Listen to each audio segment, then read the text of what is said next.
Salam, hər vaxtınız xeyir. Bugün düz xətli bərabər sürətli hərəkətin suallarına baxacağıq. 7-ci sinif iş dəftərindəndir. Vaxt itirmədən başlayaq. Birinci sualdan. Bizə deyir ki, cismin hərəkət trayektoriyası düz xət olarsa, belə hərəkət necə adlanır? Biz bilirik ki, əgər trayektoriyamız düz xətdirsə, onda belə hərəkət düz xətli hərəkət adlanacaq. İkinci suala baxaq.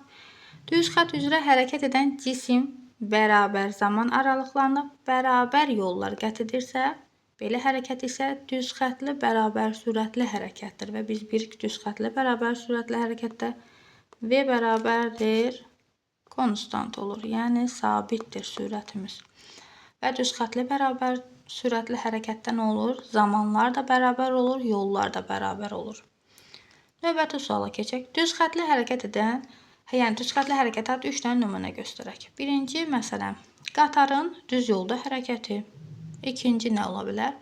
Liftin şaquli hərəkəti ola bilər. Üçüncü də məsələn, müəyyən hündürlükdən sərbəst düşən bir cismin hərəkəti olar. Daha sonra dördüncü suala baxaq. Dördüncü sualda isə bizə düz xətli bərabər sürətə hərəkətə aid 3 nümunə. Biz bilirik ki, düz xətli bərabər sürətli hərəkətdə sürət dedik ki, nədir? Konstantdır, dəyişmir, yəni sabitdir, elə deyilmi? Deməli, bizim sürətimiz sabit olmalı bu hərəkətdə. Belə olan halda, məsələn, avtomobilin sürətini dəyişmədən düz yolda hərəkəti ola bilər, eskalatorun hərəkəti ola bilər.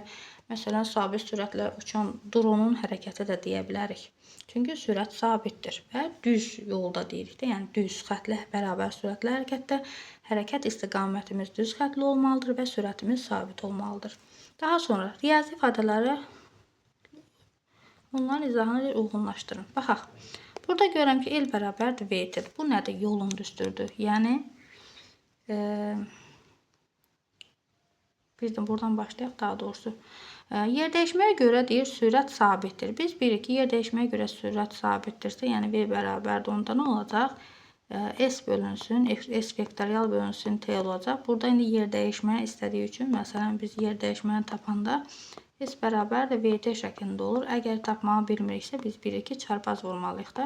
Qarşısındakı məxrəcə digər tərəfdəki surət olur. S-in qarşısında heç bir kəmiyyət olmadığı üçün ona görə məxrəcə heç bir ifadə yazmırıq və VT-ni də digər tərəfdə surətdə yazmış olduq. Ona görə yer dəyişməyə görə sürət nə olacaq? Bura. Yola görə sürət sabit olduq. Yola görə sürət sabit olduqda biz bilirik ki, yol necə kəmiyyətdir? Skalyar kəmiyyətdir. Ona görə bu olacaq. Çünki skalyar götürülüb, baxdığınız kimi sürət sabitdir. Yer dəyişməyə görə sabit olduqda isə sürətimiz, biz bilirik ki, yer dəyişməyə görə dediyi üçün nə olacaq? Vektorial olacaq. Yəni bu bura aid olacaq. Daha sonra yola görə sürət sabitdir deyir. Yola görə sürət də sabitdirsə, bayaq yer dəyişməyə görə sürət sabitdir deyəndə biz nə götürmüşdük? Vektorial götürmüşdük. Çünki yer dəyişmə vektorial yola görə dediyi üçün də birinci ifadədə sonuncu birinciyə uyğun olacaq. Daha sonra qatar 72 km/saat sürətlə. İlk növbədə biz nə etməliyik? 72 km/saatı metr/saniyə çevirməliyik. Çevirək. 72 vurulsun 1000. Çünki 1 kilometrimiz 1000 metr bölünsün. 1 saatımız da 60 dəqiqədir. Onu da saniyə çevirəndə 60-60'a vuranda eləyəcək 3600 saniyə. Qeyd elədik. İxtisar eləyək. Qalacaq 20 metr bölünsün saniyə. Bu nəyimizdir? Bizim sürətimizdir. Biz sürətimizi əsas vahidlərlə ifadə elədik. Daha sonra bizə nə istəyir? 45 saniyə ərzində 45 saniyə çevirməyə ehtiyac yoxdur. Çünki beynəlxalq sistem əsas vahidlərdəndir saniyə ilə. Ərzindədir düz xətt üzrə şərqə doğru hərəkət edir. Onun getdiyi yolu və yer dəyişməni tapaq. İlk növbədə biz bilməliyik ki, əgər hərəkət istiqamətimiz düz xətlidirsə, onda yol elə yer dəyişməyə bərabərdir. Və tapaq. V vurulsun T şəklində yazacağıq. V-ni tapdıq ki, 20'dir. Çünki əsas vahidlərə çevirdik. Bayaq burada PSdən əlavə vahidləri km/saat. Biz onu əsas vahidə çevirdik. Aldıq ki, 20 metr/saniyədir. Zamanımız da verib 45. Bu da bizə 90-900 eləyəcək bu da. 900 metr almış olduq. Daha sonra bizə 0.6 km/dəqiqə ifadəsi verilib.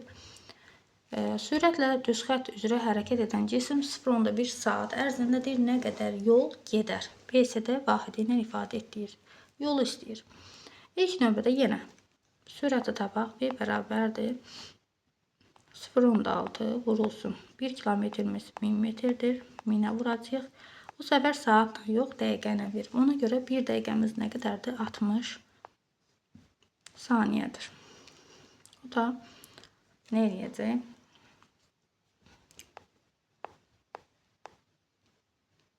6 ilə 6 gedəcək. 6 ilə də 6 getdi. Burada bir dənə 10 qaldı. Deməli, nə aldıq biz? 10 metr bölü saniyəni aldıq. Daha sonra qeyd eləyək. Biz sürəti tapdıq ki, V 10 metr bölü saniyəymiş. Saatımıza bir dənə baxaq. İndi bu saatı da saniyəyə çevirməliyik. Biz də bilirik ki, 1 saatımız 3600 saniyədirsə, qeyd eləyək yaxşı. 1 saatımız nə qədərdir? 3600 saniyədir. Onda 0,1 saatımız nə qədər eləyər? O da 360 eləyər də, 360 saniyə eləyər. Daha sonra bunu da tapdıq. İndi nə etməliyik? Biz buradan yolu tapmalıyıq. Bir dənə yer açaq. Buraları silim. Deməli, yolu tapmaq üçün nə edəcəyik? Biz bilirik ki, L bərabərdir. VT-dir də bizim ifadəmiz. Qeyd eləyək ki, L bərabərdir. VT-ni yazaq. L bərabərdir. V vurulsun T. O da bərabərdir. V-ni tapdıq 10. T-ni necə tapdıq? 360. O da eləyəcək 3600 metr. Çünki BC vahidindən istəyir. Ona görə.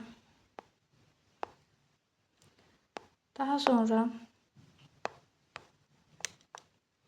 yəni səsin deyir havada yayılma sürəti verilib. Baxaq. Səsin havada yayılma sürəti 340-dır. İldırım çıxdıqdan 3 saniyə sonra səs eşidilərsə onun hansı uzaqlıqda olur? Yəni məsafəni istəyir də yenə.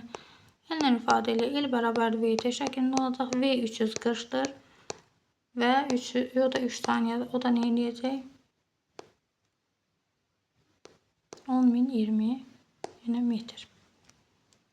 Çünki burada zaten əsas vahidlərdən ona görə çevirmədik. Bu qədər.